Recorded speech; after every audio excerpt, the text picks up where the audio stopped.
আপনারা দেখেছেন মামুনুল হক সাহেব তিনি প্রকাশ্যে বলেছেন কোরআন সুন্নাহর বাইরে যত মাজার আছে কবর আছে এগুলি ভেঙ্গে চুরমার করে দাও। তো কোরআন সুন্নাহর বাইরে এই কোরআন সুন্নাহর দোহাই দিছে আর কি।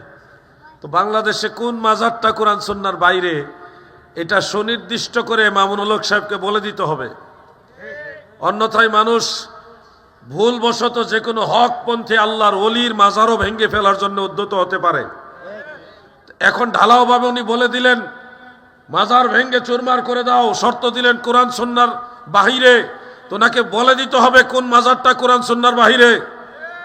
আব্দুর রহমান মাদানী নামক এক বক্তা সে বলতেছে মাজার ভাঙ্গা জায়েজ আছে না না এটা তো পরের কথা, আগে বলতে হবে মাজার করা জায়েজ আসেনি।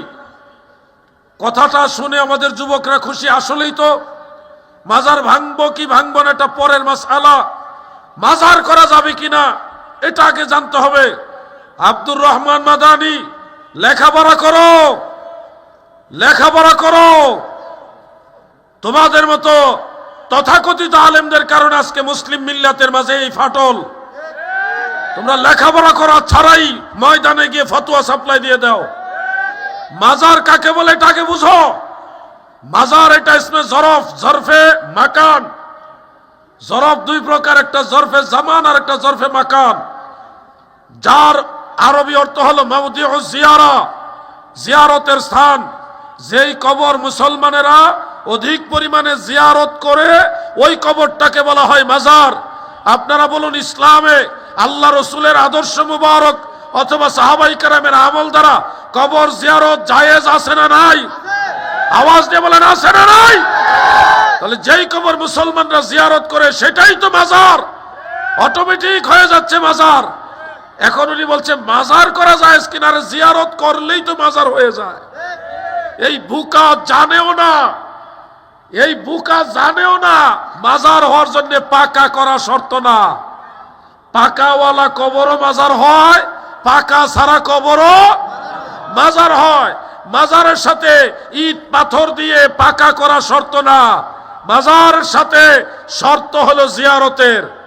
এরারা বলতেছে মাজার ভাঙ্গা জায়েজ না না জায়েজ এটা তো পরের কথা, মাজার করা যাবে কিনা এটা আগে জানতে হবে।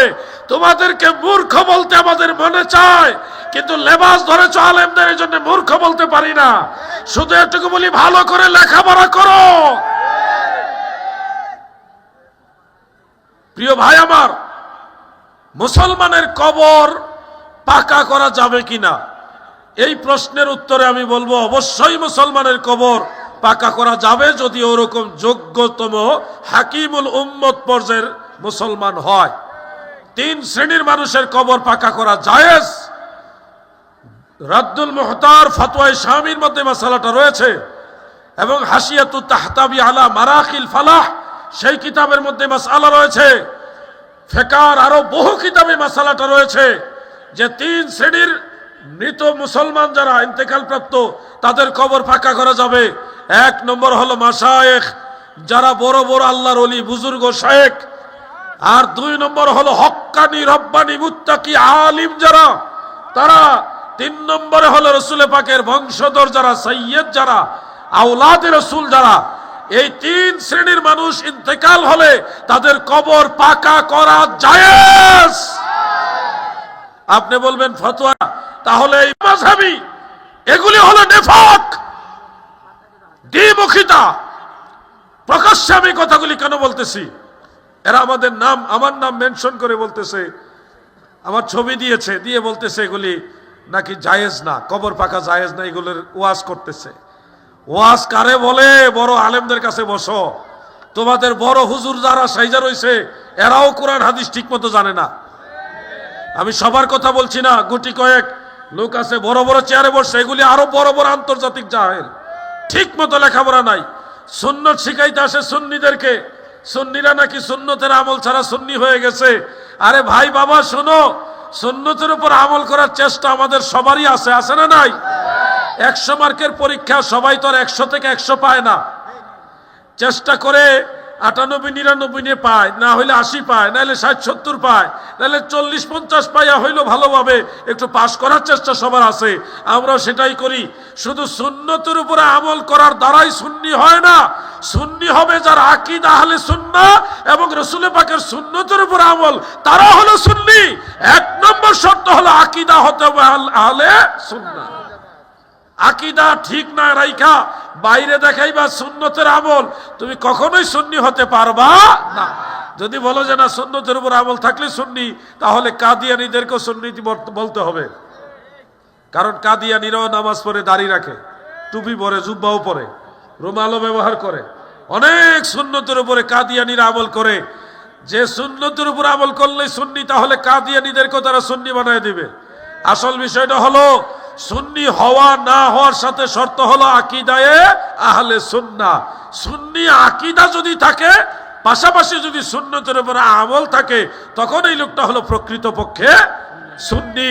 প্রিয় ভাই আমার, মাজার পাকা আর কবর পাকা নিয়ে যেটা বলতে চাই, যদি আপনি প্রশ্ন করেন হুজুর সাহাবীদের জামানায় কবর পাকা করা এটা ছিল কিনা, আমি বলবো অবশ্যই ছিল।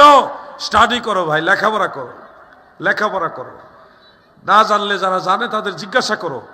সাহাবীদের মাজার বা কবর শরীফ পাকা করা হয়েছে।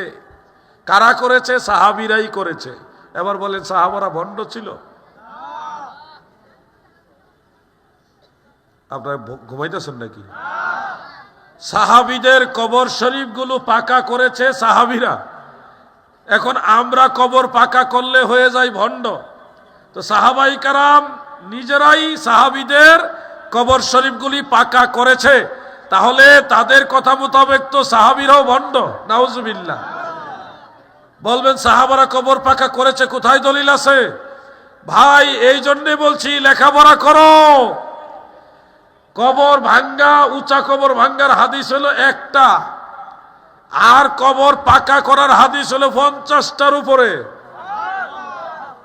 কয়টা হাদিস পড়েছেন ভাই? না জেনে তো লাভ মারছেন। যে কবর ভাঙ্গা যাবে কি যাবে না এটা পরের কথা, আগে জানতে হবে মাজার করা যাবে কিনা। এই লোকগুলি জানেই না সে কি বলতেছে। আল্লাহ যেন এই ধরনের জাহিলদের কাছ থেকে গোটা দেশের মুসলমানদেরকে হেফাজত করে, বলে না।